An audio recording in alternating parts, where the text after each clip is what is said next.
चार की चौसर में बात छत्तीसगढ़ की, जहां विधानसभा चुनाव का ऐलान हो गया है। बीजेपी पूरी तरह से तैयार है और अपने नामों का ऐलान कर रही है, तो वहीं दूसरी ओर कांग्रेस का टिकट पर मंथन जारी है। लेकिन बीजेपी की दूसरी लिस्ट के बाद एक बार फिर बयानबाजी शुरू हो गई है। सीएम भूपेश बघेल ने कहा कि इन चेहरों को जनता ने पहले ही नकार दिया है, जिस पर भाजपा में अभी विश्वास जताया जा रहा है। इनके पास अब कोई चेहरा नहीं है, ये तो हारे हुए हैं, फिर भी उन सभी लोगों को टिकट दिया है। चल तो रमन सिंह की ही रही है। जो सूची लीक हुई थी वो कहां से आई ये सब जानते हैं। भले ही अरुण साव को अपने बगल में बैठा लें, लेकिन चल तो रमन सिंह की ही रही है, यही दोहरा रहे हैं भूपेश बघेल। तो एक कोशिश है, सामने है कांग्रेस, सामने सामने बीजेपी है, एक दूसरे सामने है, तो कैसे दूसरी पार्टी के अंदर अंतर्द्वंद है या फिर नहीं है या फिर बनाने की कोशिश है, उसे उजागर करने का एक प्रयास है। ये राजनीति में होता है और वही भूपेश बघेल अभी साफ तौर पर बीजेपी के अंदर दिखा रहे हैं। वहीं अब सीएम भूपेश बघेल के बयान के बाद पूर्व सीएम रमन सिंह का पलटवार भी सामने आया। जो कमल निशान के प्रत्याशी हैं वह मेरी पसंद का प्रत्याशी है। मैं खुद कमल निशान से लड़ रहा हूं। व्यक्ति के साथ ना छत्तीसगढ़ जुड़ता है ना देश जुड़ता है। तो यहां पर पार्टी सिंबल को ही प्रत्याशी की पहचान बताया है रमन सिंह ने और कहा कि जो कमल के निशान के साथ है वही मेरा साथी है। तो बयानबाजी का ये दौर भी लगातार जारी है। कांग्रेस से लगातार पूछा जा रहा है कि कब आएगी पहली सूची, तो पलटवार करते हैं बीजेपी की लीक हुई सूची पर कि आपकी सूची लीक हो रही है, आपके अंदर एकजुटता नहीं है, तो एक दूसरे को घेरने की कोशिश है। लेकिन यहाँ सवाल जरूर दोनों पार्टियों से होगा और सबसे पहले कांग्रेस से होगा कि आखिर क्यों और कब तक इंतजार कराएंगे। कहते थे अगस्त में सूची लाएंगे, बीजेपी कहती है, आरोप लगाती है। सितंबर निकल गया, अक्टूबर निकल गया और अब नामांकन का समय आ चुका है। 5 से 7 दिन बचे हैं चुनावी प्रक्रिया में, तो कब आएगी ये सूची? अब पहली सूची नहीं, आखिरी सूची का इंतजार करना होगा। 90 सीटों की सूची ही एक साथ लानी होगी कांग्रेस को, क्योंकि अब समय नहीं बचा है।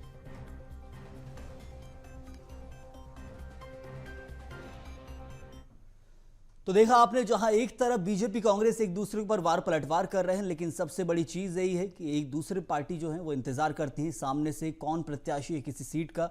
और इसी दौर में अभी कांग्रेस पीछे है, बीजेपी ने सूची निकाल दी है। चलिए आपको सुनाते हैं सीएम भूपेश और पूर्व सीएम रमन सिंह का बयान। चल तो उसी की रही है। जो सूची जारी हुई है कहां से हुई है, जो लीक हुआ था कहां से हुआ था, सब जानते हैं। तो चल तो उसी की रहा है। भले अरुण साव को अपने साथ बिठा ले बगल में, लेकिन चल तो रहा है रमन सिंह का। मैं खुद कमल निशान से लड़ रहा हूँ। तो जो भी बीजेपी से जो प्रत्याशी बना है वो डॉक्टर रमन का है या अरुण साव का प्रत्याशी का है या नरेंद्र मोदी जी का प्रत्याशी का है या अमित शाह जी का प्रत्याशी का है, हम लोग कमल निशान के प्रत्याशी हैं। व्यक्ति के साथ छत्तीसगढ़ नहीं जुड़ता, ना देश जुड़ता। भारतीय जनता पार्टी के साथ जुड़ते हैं और हमारी पहचान सिर्फ कमल निशान को। चलिए इसी खबर पर करेंगे चर्चा, सहयोगी से करेंगे हमारे बात। हमारे साथ सीधे रायपुर से शिखर देवांगन जुड़े हैं। शिखर, सबसे बड़ी चीज यही है कि यहाँ पर जो बीजेपी और कांग्रेस आमने सामने तो हैं, लेकिन कांग्रेस लगातार बीजेपी को घेर रही है। जब जब वो सूची आती है उसको लेकर कहा जाता है कि ये हारे हुए प्रत्याशी हैं, लेकिन बीजेपी को मौका नहीं मिल रहा है क्योंकि कांग्रेस की सूची नहीं आई है। तो आखिर कब तक बचने की कोशिश चलती रहेगी कांग्रेस की? अब वक्त आ गया है सूची लाने का।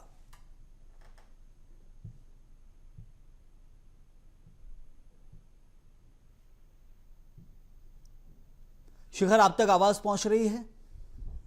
दोबारा कोशिश करेंगे संपर्क करने की, लेकिन सबसे बड़ी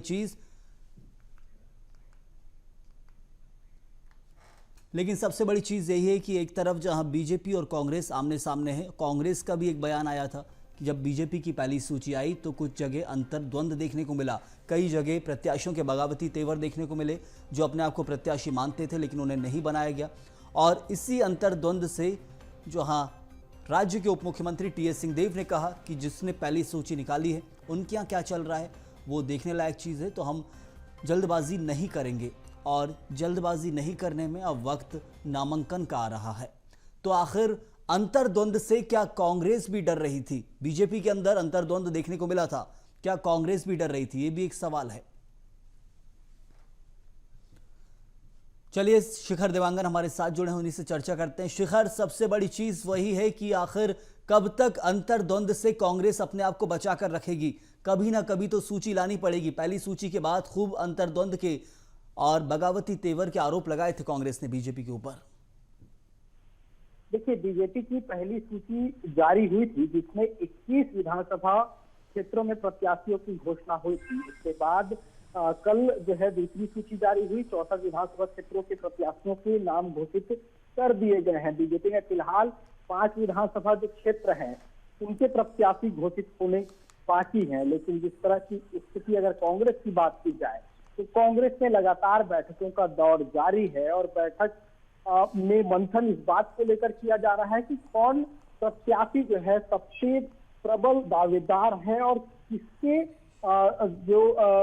कौन जीत का सहरा जो है बांध कर आ सकता है, ताकि छत्तीसगढ़ में सरकार एक बार फिर जो है कांग्रेस की बन सके। तो इन तमाम कोशिशों को लेकर बैठकों का दौर जो है लगातार जारी है। लेकिन जिस तरह से सूची बीजेपी की जारी हुई है उस पर भी सियासत लगातार देखने को मिल रही है। मुख्यमंत्री भूपेश बघेल का बयान सामने आया तो साफ तौर पर इस बात का जिक्र करते रहे कि इस सूची में पूर्व मुख्यमंत्री डॉक्टर रमन सिंह की चली है और इसी का पलटवार पूर्व मुख्यमंत्री डॉक्टर रमन सिंह भी करते नजर आए। वो इस बात का भी जिक्र कर रहे हैं कि जो कमल निशान के प्रत्याशी हैं वही मेरी पसंद है। इस बात जरूर शिखर, तो जो कमल निशान के प्रत्याशी वही उनकी पसंद है, तो ऐसे में रमन सिंह जहां अपनी पार्टी के ऊपर उठ रहे आरोपों से बचने का प्रयास तो कर रहे हैं, लेकिन कांग्रेस के ऊपर भी लगातार आरोप लगा रहे हैं। बहुत शुक्रिया आपका शिखर इस जानकारी के लिए। तो लगातार अभी ये दौर चलेगा जब तक कांग्रेस की सूची नहीं आएगी।